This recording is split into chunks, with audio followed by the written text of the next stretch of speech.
अस्सलाम वालेकुम। उम्मीद है आप सब खैरियत से होंगे। तो मैंने सोचा आप लोग भी गाड़ियों के वीडियोस देख देख के थक गए होंगे। मैं भी बोर हो गया था तो सोचा एक व्लॉग ही क्यों ना शूट कर लिया जाए। तो यार स्टोरी कुछ इस तरह से है कि मैं गया हुआ था अपनी यूनिवर्सिटी कुछ काम से, और मेरा एक और दोस्त नूर भी आया हुआ था। तो एक सडन प्लान बना, हमने सोचा कि चलो यार इस्लामाबाद मरी घूम के आते हैं, और दोस्तों ने रजामंदी भी जाहिर की। तो नेक्स्ट डे सुबह मैं, नूर और हमारा एक और दोस्त कमर फैज़ान, हम तीनों निकल पड़े इस्लामाबाद के सफ़र पर। सुबह तकरीबन 8 से 9 बजे हम रवाना हुए और फैसलाबाद केनाल रोड से निकल कर हम सीधा अपने दोस्त कमर फैज़ान की तरफ रवाना हुए, जिसको एक जगह से पिक करना। हल्का फुल्का सा नाश्ता किया, गाड़ी की रिफ्यूलिंग की, और ये हमारा सफ़र शुरू। तो रास्ते से हमने कमर को पिक किया और हम चल पड़े मोटरवे के रास्ते इस्लामाबाद। यार सच बताऊं तो मुझे बिल्कुल उम्मीद नहीं थी कि ये प्लान सक्सेसफुल हो सकेगा, बिकॉज़ हर कोई मसरूफ़ हो गया था आफ्टर ग्रेजुएशन। तो खैर एनीवेज़, हमने अपने एक दोस्त वकार को भी इतला कर दी, जो कि इस टाइम नस्ट में मास्टर्स कर रहा है, कि हम भी आपको मेहमान नवाजी का मौका देने पहुंच रहे हैं। मेरी चूँकि नींद पूरी नहीं थी तो सोचा कहीं रुक कर चाय शाय पी ली जाए, बस इसीलिए हम भीरा इंटरचेंज पर कुछ देर के लिए रिफ़्रेश होने के लिए रुक गए।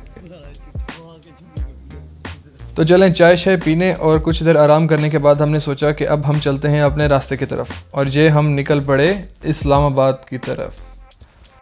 हाँ तो यार सफ़र के दौरान ये दोनों ऐसे खुल रहे हैं ना, मुझे तो पता ही नहीं था कि इनके पेट में इतनी बातें हैं। खैर एनीवेज, ओवरऑल हमारा सफ़र बड़ा ही अच्छा रहा, और 120-130 की स्पीड मेंटेन रखी, कोई ज़्यादा ओवर स्पीडिंग नहीं की, और हम टाइमली पहुँच गए इस्लामाबाद। कोई ज़्यादा थकावट भी नहीं हुई, वरना नॉर्मली ये होता था कि 4-5 घंटे की ड्राइव के बाद बंदा थक जाता है। हाँ तो इस्लामाबाद जाते हुए दूर से ही कलर कहार के पहाड़ आपको एक वेलकम नोट देते हैं।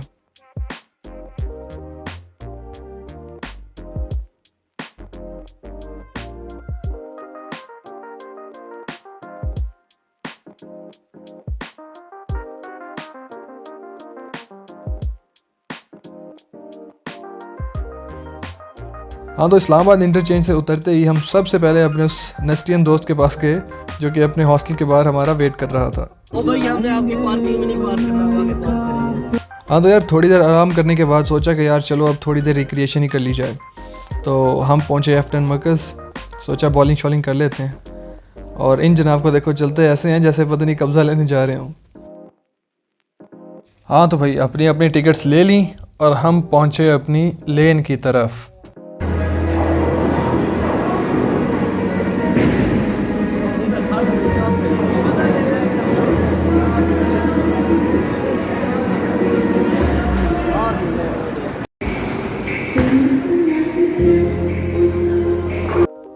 रात को बारिश होने की वजह से गाड़ी गंदी हो गई थी, तो सुबह जब निकलने लगे तो सोचा इसको भी साफ़ करा लें। एक पेट्रोल पंप पर रुके, जहाँ पे हमारा एक और चहेता पुराना दोस्त अरसलान भी पहुँच गया था। और ये हम चल पड़े मरी के रास्ते। सुबह तकरीबन 10-11 बजे के करीब हमने नाश्ता किया, उसके बाद थोड़ी सी तैयारी की, और 1-2 बजे के करीब हम निकल पड़े।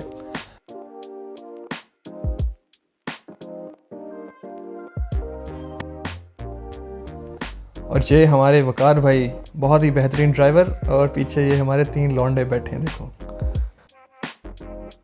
तो यार मरी जाने के लिए आपको इस्लामाबाद से बेसिकली 2 रास्ते मिलते हैं, एक है सिंपल जीटी रोड और दूसरा एक्सप्रेसवे। अगर आप अच्छे ड्राइवर नहीं हैं तो trust me, GT road is much more safer than expressway. उसकी वजह यह है कि ऑल दो एक्सप्रेसवे 1 वे है और उसके ऊपर आपको इतना ट्रैफिक का प्रॉब्लम नहीं होगा, लेकिन जहाँ पे एक्सप्रेसवे ख़त्म होता है और आपको मरी की तरफ टर्न करना होता है, तो वो रोड काफ़ी इंक्लाइंड है और काफ़ी ख़तरनाक चढ़ाइयाँ हैं, जिसकी वजह से कोई भी हादसा हो सकता है। तो आई वुड प्रेफर कि आप जाते हुए जीटी रोड लें और वापसी आते हुए बेशक आप एक्सप्रेसवे से वापस आ जाएं। ये सारी बातें अपने एक्सपीरियंस की बेस पे शेयर कर रहा हूँ, क्योंकि हमारे साथ ऐसा इंसिडेंट हो चुका है। यार जीटी रोड का सबसे बड़ा मसला ये है कि यहाँ पे आपको रास्ता बड़ी मुश्किल से मिलता है, तो आपको हौसले से काम लेना होगा, ज़्यादा जल्दबाजी करने की कोई ज़रूरत नहीं है।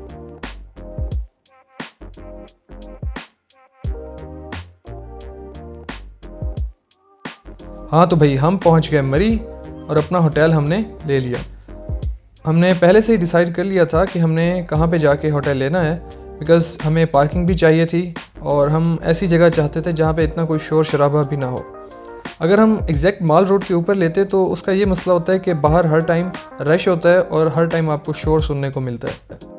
यहाँ पे आपको काफ़ी कन्वीनियंट पार्किंग लॉट मिल जाता है। इसके बाद मैं आपको अंदर चल के रूम भी दिखाता हूँ और बाहर का व्यू भी दिखाऊँगा।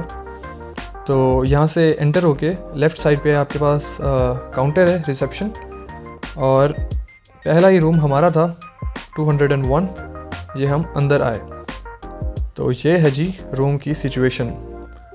काफ़ी बड़े जो डिलक्स साइज़ बेड होते हैं वो पड़े थे।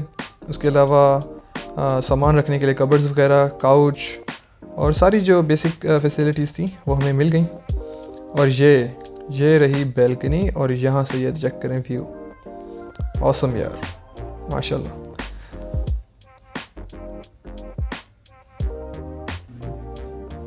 अभी कैसा फील कर रहे हैं आप लोग? इधर फील कर रहा है। हाँ तो यार जब आए थे तो टी शर्ट में आए थे, लेकिन अब लगता नहीं है कि उसमें गुजारा होगा। अपनी अपनी जैकेट्स, स्वेट शर्ट्स वगैरह निकाली और हमने पहन ली। उसके बाद हम चले बाहर घूमने। हाँ तो यार मरी के माल रोड के बिल्कुल एंड पे, जहाँ पे सारी शॉप्स वगैरह ख़त्म होती हैं, वहाँ पे आपको ये बड़े से डिस्प्ले बोर्ड्स नज़र आएंगे जिसके ऊपर उन्होंने ये नॉर्दर्न साइड ऑफ पाकिस्तान की बड़ी ही आउट क्लास पिक्चर्स लगाई हैं, ऑब्वियसली टू प्रमोट टूरिज़म। और यकीन करें, दे वर वर्थ वॉचिंग, दे वर वर्थ सीइंग। हाँ तो भाई ये है रात का व्यू। खाना खाने के बाद हमने सोचा कि चलो अब थोड़ी वॉक ही कर लें। ऑब्वियसली माल रोड इसी के लिए मशहूर है। तो भाई आंख खुल गई और ये नाश्ता लॉन्डो ने इधर ही मंगवा लिया है। और तो भाई नाश्ते में कौन सी शराब चल रही है? वाइन।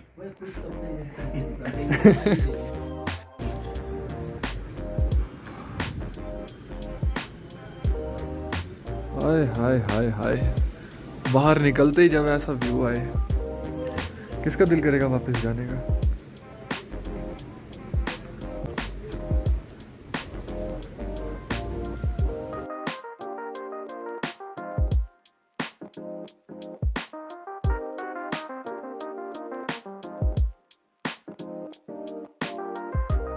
हाँ तो भाई एक दिन पूरा हुआ और नेक्स्ट डे नाश्ता वाश्ता करने के बाद हमने सोचा कि यार चलो अब वापसी को चलते हैं। तो एक जगह रुके हम पिक्चर्स वगैरह लेने के लिए। उसके बाद वापसी पे हमने एक्सप्रेसवे लिया और हम चले इस्लामाबाद की तरफ।